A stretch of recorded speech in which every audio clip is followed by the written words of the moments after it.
Coming up on News Center Maine Plus. It's been a year since back-to-back storms battered the Maine coastline. Many coastal communities devastated with damage and destruction. I understand the power of the ocean and water, but it was just shocking to see. What made these two storms so impactful, and should we expect to see more of this in Maine? In the case of our high tide, this was a really perfect example of it, putting it over the edge. Plus, we revisit some of the hardest hit areas. That was devastating. And look at the efforts underway to build back strong following the January storms 1 year later. Hello, and thank you for joining us on News Center Maine Plus. I'm Amanda Hill. And I'm Brian Yacono. January now marks 1 year since back-to-back storms battered Maine's coastal communities with flooding and destruction.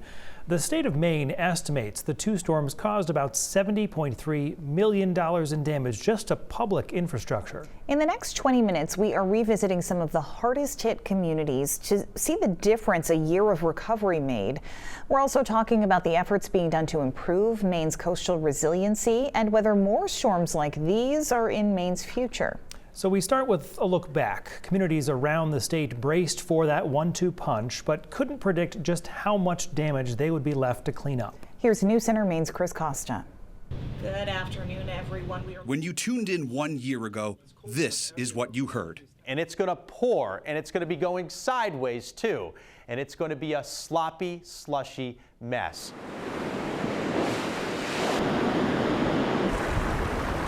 The first rains arrived in the early hours of Wednesday, January 10. Last night I thought my whole roof was going to blow out. Oh my God, literal tsunami. There it goes. The storm melted snowpack, creating more water, paired with historic high tides. It just came like a geyser up the public way, and it was all foam and water halfway up the garage door. Washed out roads from Wells and Kennebunk. The governor declared a state of civil emergency. Coastal towns with wharfs and working waterfronts decimated. That is really tragic, and we want to get our hands around that, see how we can rebuild as quickly as possible. That help came first from neighbors. More volunteers. They don't want to see their bar underwater. But it was not over. Another intense storm about to move in, and the coastline's going to get battered again. A second storm, January 13th. Holy! One thing that we've noticed in the hull of the boat, on the bottom, big gaping holes. And that's because as this boat was stuck on the rocks, it was just getting tossed and tossed by these powerful waves and wind. And most days down here, you never see the water come up this high, but I've never seen the ocean this wild. The pounding waves and astronomical high tide crippled iconic Maine landmarks. Not even Muhammad Ali could deliver such a strong 1-2 punch. We lost the road.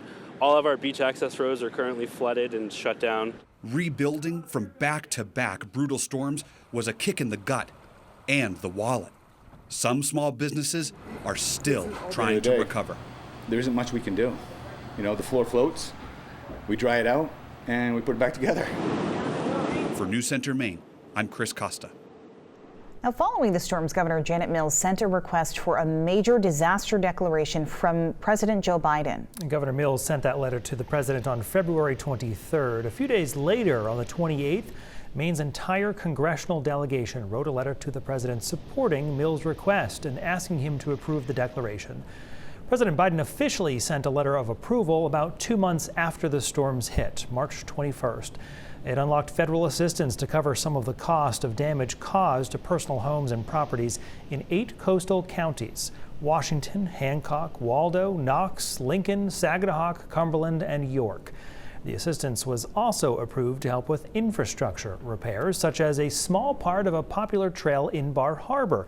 It was closed for about 6 months after those storms because of the damage. The shore path is known for its scenery and beautiful views of islands and Bar Harbor's coastline. It also winds through some of the town's most historic inns and hotels. This video is from when only part of the trail reopened in July. The storms caused about $1 million in damage to that trail. There was a community effort to help raise money to go toward repairs and making sure the trail stands up to future severe weather. We're going to have more of these storms. This isn't a one or two and done. So we need to build it bigger and better, and we need to have an endowment for the short path to make sure that if this does, and when it does happen again, that we're ready for it and can pay for it. The town said their goal was to restore and reopen the trail fully sometime in 2025.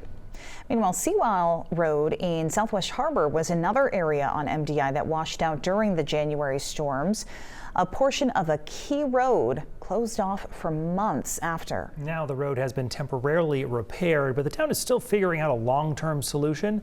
News on Maine's Katie Delaney recaps what happened there and shows us how the town hopes to preserve that road going forward. I had never seen wind like that. It was about 60 miles an hour, I think. A storm washing out Seawall Road. Literally being on the road itself, that was devastating. Damage from that storm and another later in the season, forcing a months-long closure of the road, breaking up the route connecting Southwest Harbor and Tremont. It not only limited travel, it also impacted the businesses on Seawall Road, with many struggling to stay afloat.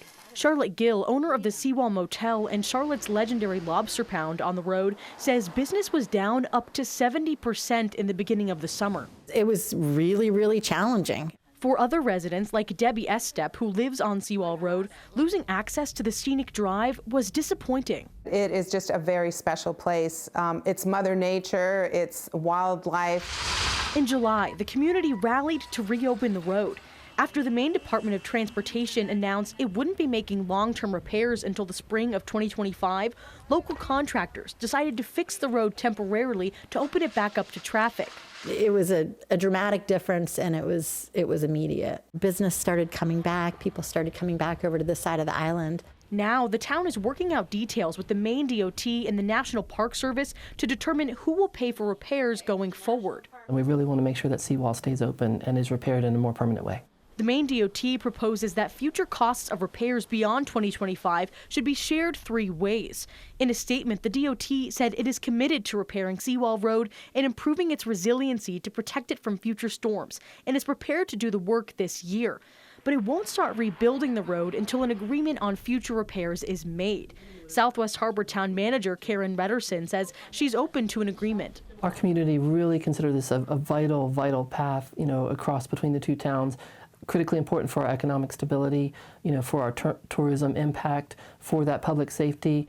For residents and tourists alike to continue coming to this landmark for years to come. It's a very special place, and the road is very, very important, and I'm just really hoping that it's maintained, that we don't ever get into a situation like we were in before. In Southwest Harbor, Katie Delaney, News Center, Maine.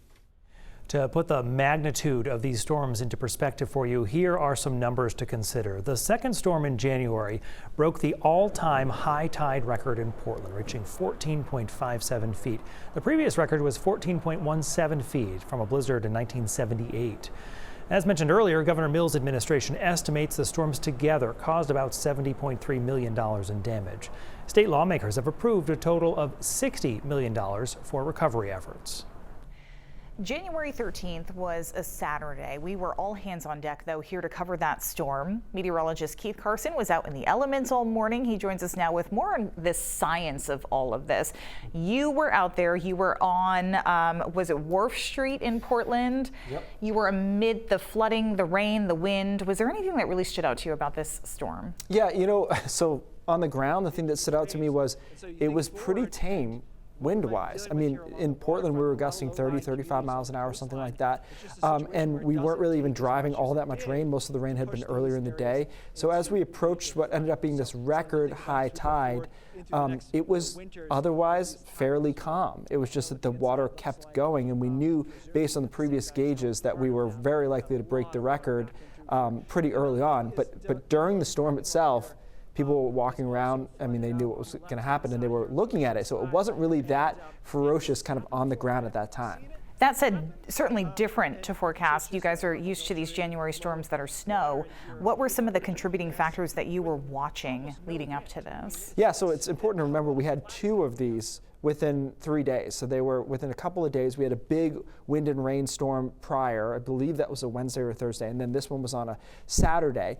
And really it was about timing. So we coincided this strong wind gust, the onshore push, with high tide, and we did that 2 times in a row. And in the case of the record high tide, the second storm, that was the astronomical high tide for the month. So it was the highest tide of the month, coinciding with the maximum storm surge, which was only 3 or 3.5 feet, but just the timing of that was so perfect. And so that was a big part of it. Meteorologically, these storms were not necessarily blockbusters. I wrote a couple nerd notes down here, but for example, the lower the pressure a storm is, the stronger it is.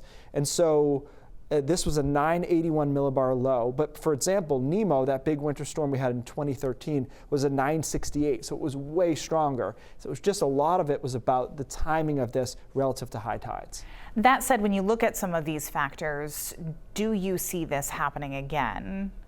Yeah, I mean, look, not every big storm is climate change related. We have a lot of storms that are just natural storms that happen.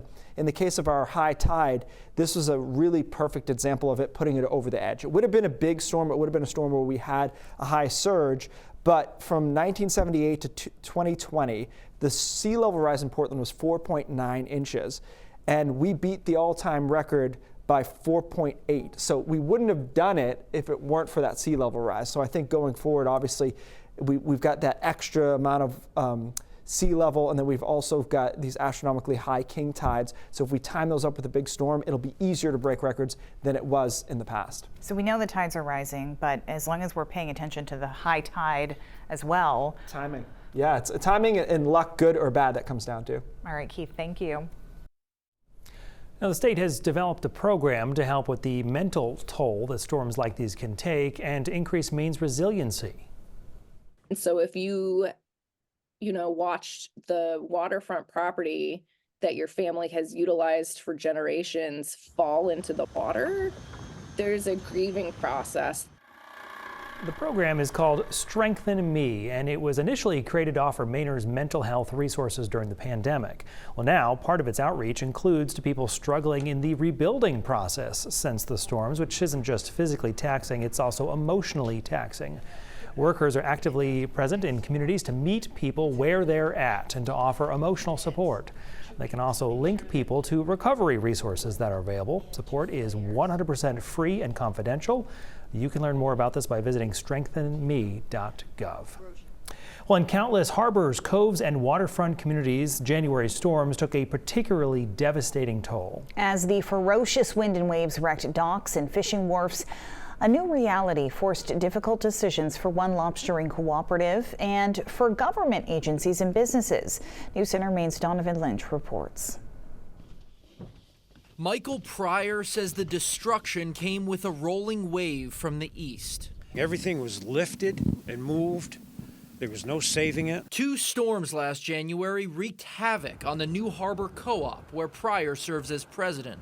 Without this co-op here, most of us don't have any place to go fishing from. Now, 12 months later, some progress made. The old dock height was right about in here somewhere, and we've raised it up that much. But normal is still far off. This co-op here is probably a little over a third recovered. Pryor estimates the co-op has spent $600,000 rebuilding this critical hub, half of it reimbursed by the state of Maine through the Working Waterfront Resiliency Grant Program. I think the state's doing the best that they can do. The scene at New Harbor, just one of the many areas leveled by last year's storms. Governor Mills estimated around $70 million in public infrastructure damage during the 2 extreme weather events in January of 2024. I mean, I will say, I think we all see these storms as a wake-up call. Hannah Pingree is the director of the Governor's Office of Policy, Innovation, and the Future. She also serves on the Infrastructure Rebuilding and Resilience Commission, a group of government officials and industry leaders set up to answer larger questions about the storms. How do we immediately rebuild? And then how do we make sure our state is better prepared for storms in the future? The commission came out with preliminary recommendations in November, calling for faster rebuilding after storms, improved disaster communications, and proactive steps to improve infrastructure resilience. Now, this January, the governor and leaders from both parties introducing a new bill to put these findings into action, launching a program to give grants to homeowners to help their properties withstand future storms, and starting a new state resilience office. So we know we need more information for communities, for businesses, for homeowners. Still, in New Harbor and places like it, last January's storms have left a permanent scar. It's just going to take a long time, and the harbor's never going to look the same. It's changed. In New Harbor, Donovan Lynch, News Center, Maine. That legislation Donovan mentioned, LD1, is a bipartisan effort to support communities as they prepare for and withstand severe storms. If passed, that bill would support initiatives designed to enhance emergency planning at all levels of government. It would also reduce long-term storm-related risks and costs for Maine homeowners and businesses. It uses federal money and existing fee-based funding through the Bureau of Insurance. In the first 4 months after President Biden approved that major disaster declaration in Maine, FEMA tells us it contributed $4.7 million to helping 800 Maine households. Homeowners at Camp Ellis, one of Maine's most vulnerable communities to coastal storm damage, say they're far too familiar with the damage big storms can cause. News Center Maine's Sam Olson shows us how people there hope a project in the works will provide some relief. So most of the damage was outside the house. I lost some siding. Siding wasn't the only thing David Plavid lost last January. His retaining wall ruined and patio destroyed, all of which he had to replace new. And I replaced, all this was patio. It was all stone in here, and after replacing it 2 times, I decided I was just going to make it sand. Dozens and dozens of homeowners like Plavin have had to adjust to build back better and more resilient for the future. The owners here built their house feet higher on pilings to avoid repeat damage. A new solution is also on the horizon. The Army Corps of Engineers and the City of Saco are partnering to construct a new 750-foot spur jetty off of the existing one that protects the entrance of the Saco River. They hope it will reduce wave height and energy going into Camp Ellis's shoreline. It'll make a difference. How much of a difference? I don't know. The Army Corps of Engineers says it's about 1/3 of the way done designing the jetty. Meanwhile, Pelvin, who is also the vice president of the organization Save Our Shore Saco Bay, says he thinks the new jetty will provide relief, but says he would rather see a more robust solution in the works. I'd rather see a newer technology of wave attenuation other than building another, basically it's just going to be another seawall. SOS Saco Bay says coastal erosion has claimed more than 30 homes and hundreds of feet of beach. About 20 miles north, the second January storm also claimed a historic landmark. The beloved Fisherman's Point fishing shacks at Willard Beach in South Portland. For a lot of people, they were just kind of a backdrop to life here, and now they're gone. It's sad. Susan Young shot this video, saying she was stunned to witness such force pull the shacks away. I understand the power of the ocean and water, but it was just shocking to see how easy it was for them to get kind of lifted up and pushed off the rocks. Her photos and videos spread online, the perfect example of what lies ahead in the fight against climate change. I think for people, it was just a real visceral image of what climate change means and what can happen, as sea levels rise and as we don't address the problem of climate change. Many living along the coast, though, are now discussing new ways to combat it. They are preparing for even worse to come. You sort of become a little bit more immune to it because every next storm could be the biggest one ever. That was Sam Olson. And by the way, the city of South Portland will not be rebuilding those iconic shacks. The city says they were in a flood velocity zone, which means rebuilding the shacks would take some costly engineering, and they would need to be built more than 12 feet off the ground to meet the base flood level. A lot has happened in a year, a lot of work still to be done. Thank you so much for watching News Center Maine Plus. Remember to check back here regularly to keep up with more projects and stories that we're working on. In the meantime, take care.